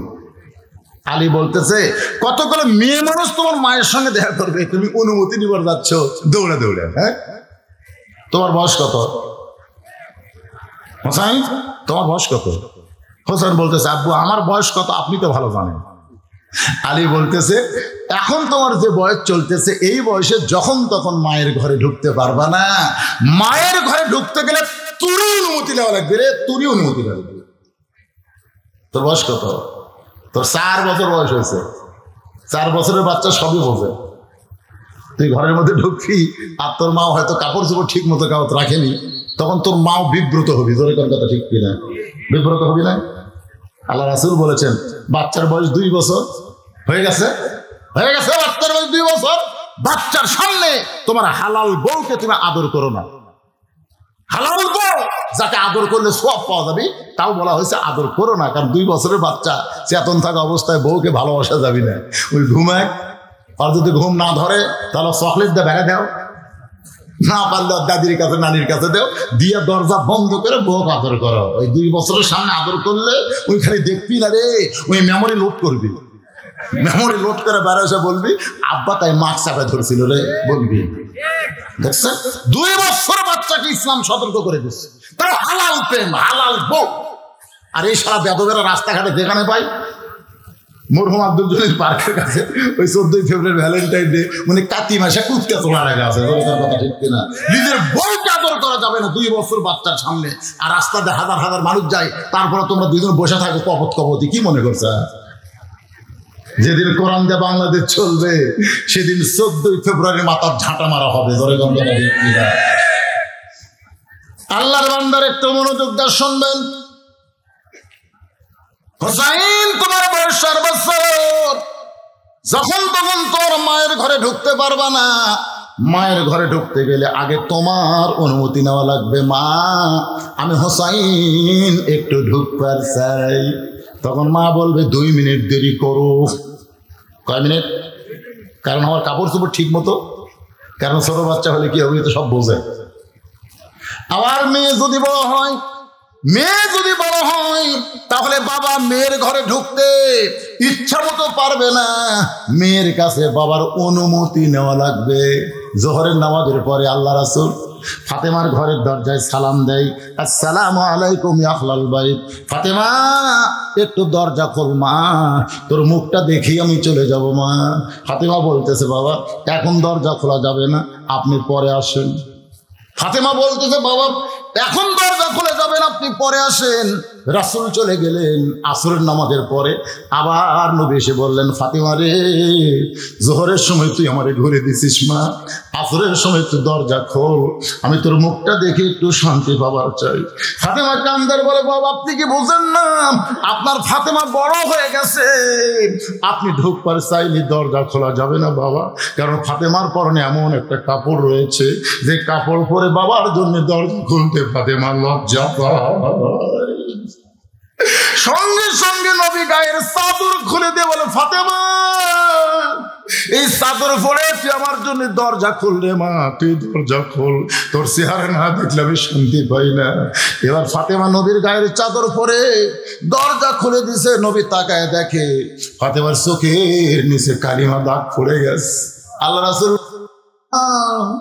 সুরমা পরেছিস মা, সুরমা পরেছিস, তোরে খুব সুন্দর লাগতেছে। ফাতেমা কান্দরে বলে বাবা আপনি জানেন আমি সুরমা পরি নাই, আজকে 3 দিন হলো না খাওয়ার কারণে আমার চোখের নিচে কালিমা পড়ে গেছে। রাসূল বলে কিছুই দিতে পারলাম না মা, 33 বার সুবহানাল্লাহ পড়বি, 34 বার আল্লাহু আকবার বলবি, 33 বার আলহামদুলিল্লাহ বলবি। ফাতেমা রে এই দুনিয়া কিছুই না, আল্লাহ তোকে আখিরাত দিয়া দিবে। বাল তুসিরুন জাতা মানে বুঝেন, নিচে পাথর উপরে পাথর, এগুলো ছোট একটা স্যাত আছে, স্যাত দিয়ে গম দিলে জব দিলে ওটা আবার জাতার পিছে আটা হয়ে যায়। মা ফাতেমা জাতা ঘুরে বাম হাতে আর ডান হাতে আল্লাহর কোরআন তেলাওয়াত করে। সঙ্গে সঙ্গে দরজায় আলী কান্দার বলে আল্লাহ আমি গরিব, আমি মিসকিন, আমি অভাবী, তুমি আমারে কিছুই দাওনি দুনিয়াতে আল্লাহ, কিন্তু ফাতেমার একটা বউ পাইছি, আমার ভাঙ্গা ঘর যেন তোমার জান্নাত হয়ে গেছে। এমন বউ পাওয়া হলো ভাগ্যের ব্যাপার, যে বউ বাম হাতে জাতা ঘোরায় আর ডান হাতে আল্লাহর কোরআন পড়ে। আর আমাদের বউগুলা স্টার জলসা জি বাংলা দেখে, কথা কারণ ঠিক কিনা? হযরত আলী সঙ্গে সঙ্গে এই কোরআন থেকে তেলাওয়াত করতেছেন, রব্বানা রব্বানা আতিনা ফিদ দুনিয়া হাসানাতাও ওয়া ফিল আখিরাতি হাসানা ওয়া কিনা আযাবান নার। হযরত আলীর মুখের কোরআন তেলাওয়াত শুনে সঙ্গে সঙ্গে ফাতেমা জাতা ঘুরান বন্ধ করে দিছে। এই যে জাতা ঘুরাচ্ছে না, জাতা ঘুরান সঙ্গে সঙ্গে বন্ধ, সঙ্গে সঙ্গে কোরআন তেলাওয়াত পড়া বাদ। জাতা ঘোরানো বন্ধ, কোরআন তেলাওয়াত বাদ দিয়ে হযরত আলীর সামনে দাঁড়ায় কপালে একটা চুমা খায়। জোরে বলেন সুবহানাল্লাহ। স্বামীর কাছে এসে কপালে চুমাতে বলে, স্বামী গো, আল্লাহর কোরআন পড়তেছিলেন, সেই কোরআন শরীফ পড়া বাদ দিয়া বইয়ের কথা কি আপনার মনে হয়েছে? কোরআন তেলাওয়াত বাদ দিয়ে কেন ঘরের দরজায়? আলী বলে, ফাতেমা, দরজায় না আসলে আমি কি দেখতে পারতাম? ফাতেমা, তুমি জাতা ঘোরান, কোরআন পড়া বন্ধ করলে কেন? ফাতেমা বলে, স্বামী গো, কোনো বউ যদি দেখতে পারে তার স্বামী ঘরের দরজায়, তখন বিবির জন্য আর কোনো কাম করা যাবে না, সরাসরি স্বামীর মহব্বত তালাশ করতে হবে। আলী বলে, ফাতেমা, জাতা ঘোরান বন্ধ রাখতে পারো, কিন্তু কোরআন তেলাওয়াত বন্ধ করলে কেন? ফাতেমা বলে, স্বামী, আপনি কি জানেন আল্লাহর পরে এই দুনিয়াতে বইয়ের জন্য কেউ যদি দামি হয়, সেই মহান ব্যক্তি হলো তার স্বামী। কোরআন তেলাওয়াত হলো নফল ইবাদত, আর স্বামীর সামনে দাঁড়ানো হলো ফরজ ইবাদত। সুবহানাল্লাহ, জোরে বলেন। কোরআন শরীফ পড়া হলো নফল, আর স্বামীর সামনে বিবি দাঁড়ানো হলো ফরজ। আর হামাকের গুলে রাসূল বলেছেন, শোনেন মেয়েদের ব্যাপারে, মায়েরা শোনো ভালো করে শোনো। আছে নাকি মায়েরা? আছে ভর্তি। ভালো করে শোনেন, স্বামীর হুকুম ছাড়া নফল রোজা, নফল নামাজ পর্যন্ত পড়া যাবে না, স্বামীর হুকুম ছাড়া। বউ যদি নফল নামাজের মধ্যে থাকে আর স্বামী যদি ডাকে, রহিমা, নামাজ বাদ দে, স্বামীর ডাকে বলে লব্বাইক, নামাজ বাদ দেওয়া লাগবে। খালি ফরজ নামাজ, ফরজ রোজা, এই দুইটা স্বামী ডাকলেও ভাঙতে বললেও ভাঙ্গা যাবে না, কারণ আল্লাহর পরে স্বামী। ধরে কোন কথা ঠিক কিনা?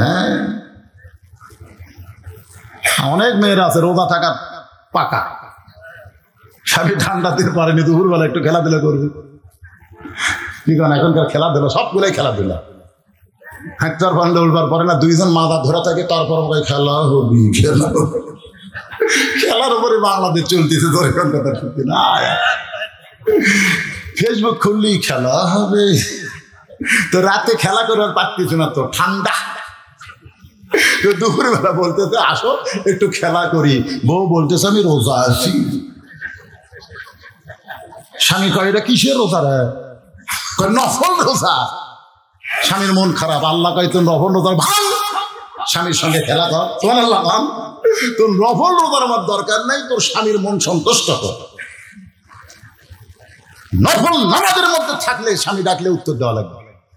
আর আমাকে গুলো ডাকতেছে, রহিমা, কথা কয় না। রহিমা কয়বার ডাকলো? দুইবার, কথা না। কেন রহিমা, কি এত ডাকেন কেন? আমার কাম নাই? তোর কামের মাথার বাড়ি, তোর কি কাম রে? স্বামী ডাকতেছে, আগে স্বামীর ডাকে সাড়া দেওয়া লাগবে। আমার মায়েরা শোনেন, যারা পর্দার অন্তরালে, মেয়েদের জন্য আমল মাত্র 4টা করা লাগবে। 1 নম্বর হলো নামাজ, 2 নম্বর রমজান মাসে রোজা, 3 নম্বর স্বামীর আনুগত্য করা, স্বামীর খেদমত করা, আর 4 নম্বর হলো সতীত্বের হেফাজত, পর্দা করা। এই 4টা আমল যদি মেয়েরা করতে পারে, আল্লাহ খুশি হয়ে 8টা জান্নাতের দরজা খুলে দিবে। মুরব্বী সাহাবী যখন যাবার চায়, যুবক চিন্তা করে ওইদিকে একটাই মাত্র বাড়ি, সেই বাড়িতে আমার বিধবা মা থাকে, আমার বিধবা মা থাকে। আসলে কিন্তু ওর মাও বিধবা হয়নি, আছে আর বিধবা মাও থাকে। বিধবা মায়ের দিকে বুড়া দায় করে। ছেলেদের বলতেছে একটু অফ যা, তোমরা একটু অফ থাকো, আমি বাড়ি সাইজ করি। আল্লাহ রাসূল বলছেন, পিছন দিক থেকে সালাম দেওয়া যাবে না, কাউকে পিছন দিক থেকে কিন্তু সালাম দেওয়া যাবে না। আমার কথা কি বুঝলেন? সালাম দিলে সামনে এসে দেওয়া যাবে না। তো কোরআনের হাফেজ চিন্তা করে মুরব্বী মানুষ, পিছন দিক থেকে তো এটাও করা যাবে না, কারণ আসসালামু কবলাল কালাম, কথা বলার আগে, সালামের আগে কোনো কথাও বলা যাবে না। দৌড়ে গিয়ে সামনে আসসালামু আলাইকুম ইয়া শাইখ আব্দুল্লাহ, এ আল্লাহর বুড়া বান্দা, আল্লাহ তোমার প্রতি রহমত বর্ষিত করুক। মুরব্বী বলতেছে ওয়ালাইকুম আসসালাম। এদিকে কোথায় যান? এদিকে আমার একটা বাড়ি আছে, বা সেই বাড়ি খুঁজতেছি। পাগলা হচ্ছে, এদিকে একটাই বাড়ি, সেটা আমার মার আমি থাকি, আর কোনো বাড়ি নাই। মুরব্বী কয় আমার বাড়ি আছে, ছেলে বলতেছে নাই। মুরব্বী বলে বাড়ি খুঁজবার চাই, বলে খোঁজার কোনোই দরকার নাই, আপনি বুড়া হয়ে গেছেন, মাথার বুদ্ধি কমে গেছে, অন্য সাইড ধরেন। মুরব্বী বলে আমার বাড়ি আমি খুঁজবো, তুই বাধা দিবার কে? এমন সময় মা জানলা দিয়ে তাকায় দেখে 27 বছর পর তার যুবক স্বামী বুড়া হইয়া ফিরাইছে। আব্দুল্লাহ রে, ছেলের নাম হলো আব্দুল্লাহ। ওই মুরব্বীর সঙ্গে খারাপ ব্যবহার করিস না বাবা, ওই মুরব্বীর সঙ্গে বেয়াদবি করিস না। আব্দুল বলে, মা এই মুরব্বী বলে এইদিকে নাকি বাড়ি আছে, একটাই বাড়ি তোমার, সেই বাড়ি তুমি আর আমি থাকি, আর তো কেউ নাই।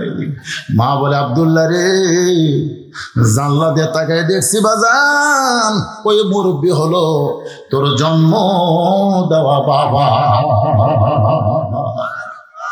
সঙ্গে সঙ্গে ছেলে বাবার সামনে দাঁড়ায় বলে, আমার মাকে বহু রাত জানলার কাছে দাঁড়িয়ে থাকতে দেখেছি, আমি সাহস করে বলতে পারি নাই। যখনই মাকে জিজ্ঞাসা করেছে আমার বাবা, মা বলে তোর বাবা দুনিয়াতে নাই। আমি মনে করেছিলাম আমার বাবা মারা গেছে। ও মুরব্বী, আপনি আমার সেই শৈশবকাল ফেরত দেন, যে সময় সন্তান বাবার কোলে চড়ে ঘুরতো, বাবার কাঁধে চড়ে ঘুরতো। আমার মন চাই আমি বাবার কোলে চড়বো, কাঁকালে চড়বো, বাবার কাঁধে চড়বো। যৌবনকালের যুবক বাবা আমার বুড়ো হয়ে গেছেন, এখন কি পারবেন আমাকে কোলে নিতে? আপনি যখন গিয়েছেন তখন মা আমার যুবতী ছিল, এখন আমার মা বুড়ি হয়ে গেছে।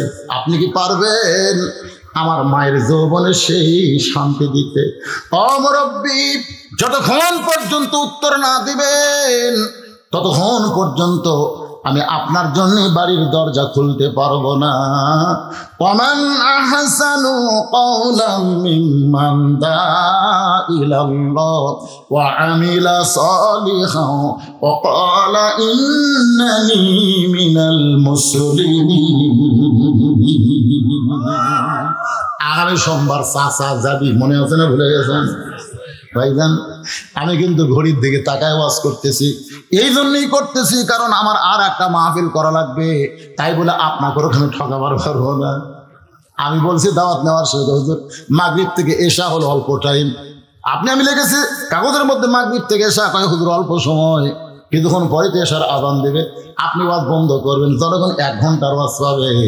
আমি বললাম এশা মানে এশা না, কমপক্ষে 2 ঘন্টা হবে। আপনার ঘড়ির দিকে তাকায় দেখেন, যখন উঠছি তখন বাস্তব 6:45, এখন বাজতেছে 7:35। তার মানে বোঝা গেল 1 ঘন্টা 50 মিনিট আমি ওয়াজ করেছি। যা বাকি আছে আরো 10-20 মিনিট লাগবে, অসুবিধা আছে। কিন্তু সমস্যা হলো কি জানেন, এই মসজিদের উন্নয়ন, এটাই হলো সমস্যা। এই ওয়াজ শেষ করে কিসের উন্নয়ন দেয়? এখন কি হলো? এখন কি হলো? ও ফাঁকি দেবার তালে আছেন। যারা ফাঁকি দিবেন তারকে টাকা আল্লাহর দরকার নেই, তারকে টাকা আল্লাহর দরকার নেই। রাসূল বলেছেন যে আল্লাহর ঘর বানাবে, আল্লাহ তাকে বিনিময়ে একটা জান্নাত ঘর দিয়ে দিবে। সুবহানাল্লাহ ঠিকই বলো 3-4 জন। এই সময় সুবহানাল্লাহ সবাই করলো না তো? এই ব্যাগলা কোথায়? এই মাহফিল কমিটির লোকেরা কোথায়? ব্যাগলা কোথায় বাবা? রেডি আছো? আছে 10টা ব্যাগ নামার লাগবে, একজন উঠবেন না, কোনটা ভরে গেছে আমার। এই যে 2.5 ঘন্টা, 1 ঘন্টা 50 মিনিট ওয়াজ করতেছে, লড়াছড়া আছে, আপনার এখন লড়াছড়া আছে, খালি বাড়তিছে কমতেছে। এখন টাকা চাওয়ার সময় যদি কমে, যারাই উঠবেন অজাটা এই যে কোরআন দিবেন আপনি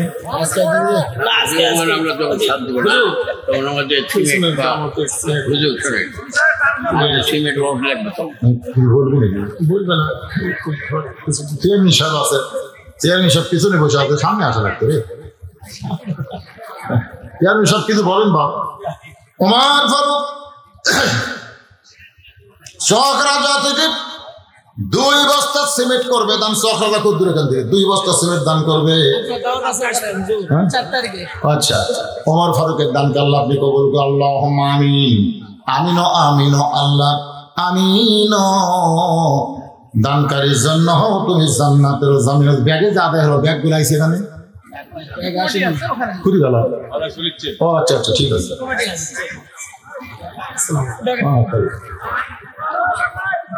মাশাআল্লাহ, আমার চেয়ারম্যান ভাই 1000 টাকা দান করেছে আল্লাহ আল্লাহর ঘরের জন্য। সব জায়গায় দান করা লাগবে, কি করবো? চেয়ারম্যান মানে যত গ্রাম আছে প্রত্যেক গ্রাম দেওয়া লাগবে। ভাই ভালো মনে করছে, 1000 টাকা সব গ্রামে দেবে ইনশাআল্লাহ। মোহাম্মদ কবির 1000 টাকা দান করেছে, আল্লাহ তার দান কবুল করেন। আল্লাহ নিয়ত নিয়ে আসা পরে আল্লাহুম্মা আমিন আমিন আমিন আল্লাহ আমিন। দানকারীর জন্য হও তুমি জান্নাতের জামিন। ছেলে যখন বাবার কাছে বারবার জানতে চাই, ও বাবা, আমি ছোট্টবেলায় মনে করছিলাম বাবা মারা গেছে, কত ছেলেরা বাবার কোলে কাকালে আদর পাইছে, আমি তো পাই নাই। আমার যুবক মা, যুবতী মা আজকে বুড়ো হয়ে গেছে, আর বুড়া বয়সে আপনি ফেরত আইছেন। বাবা, আপনি কি স্বামী সন্তান অধিকার আদায় করতে পেরেছেন? সাহাবী কান্দার বলে, আল্লাহ তোমার কোরআনের আয়াত, আমান আহসানু কাওলাম মিম্মান দাআ ইলাল্লাহ ওয়া আমিলা সালিহান ওয়া ক্বালা ইন্নানি মিনাল মুসলিমিন। এই আয়াতকে জি নাসিরউদ্দিন 500 টাকা দান করছে, আল্লাহ তার দান কবুল করেন। আল্লাহ ডাকতে বলে, যুবক, বাল তুসিরুনাল হায়াতাদ দুনিয়া ওয়াল আখিরাতু খায়রুন ওয়া আবকা। তোমার বাবা একদিন বৃদ্ধ থাকবে না, জান্নাতে গেলে যুবক হবে। তোমার মা বুড়ি থাকবে না, জান্নাতে গেলে যুবক হবে। আমি তোমার মা ধৈর্য ধরার কারণে জান্নাতে হুরদের নেত্রী বানায় দিব। ও যুবক, তোমার বাপের দোয়ার কারণে আল্লাহ তোমাকে কোরআনের হাফিজ বানায় দিয়েছে। দুনিয়ার ছোট্ট তুচ্ছ জীবনকে তাচ্ছিল্য করতে পারে, দাওয়াতের কারণে আমি আল্লাহ তাআলা তোমার বাবা সহ তোমাদের গোটা পরিবারকে সুন্দর আখিরাত দিয়া দিব। ধরে কর না সুবহানাল্লাহ। পরীক্ষার কাগজ ফেলে দেখে গেল রে। পরীক্ষার কাগজ এখানে পাওয়া গেছে, পরীক্ষার কাগজ ফেলে দিয়েছে, যার কাগজ সেই দেশে নিয়ে যাবেন। সোমবারের দিন চাচা ভাস্তার বাড়িতে আসতেছে, সন্তানের মা খালি বারবার বলতেছে সন্তানের সাইজ কেমন। বাপ বলতেছে, কথা বললে কিন্তু মান্যত পুরা হবে না, কথা বললে কিন্তু মান্যত পুরা হবে না। সোমবারের দিন চাচা ডাকতেছে, বাবা আব্দুল্লাহ সিদ্দিক নগদ 2000 টাকা দান করেছে, মা অসুস্থ, মা দোয়া চায় সিদ্দিকের মাকে আল্লাহ পুরোপুরি সুস্থ করে দেন। 2000 টাকা দান করেছে, আল্লাহ কবুল করেন। আল্লাহুম্মা আমিন। এগুলো সিলিবার বলা লাগে,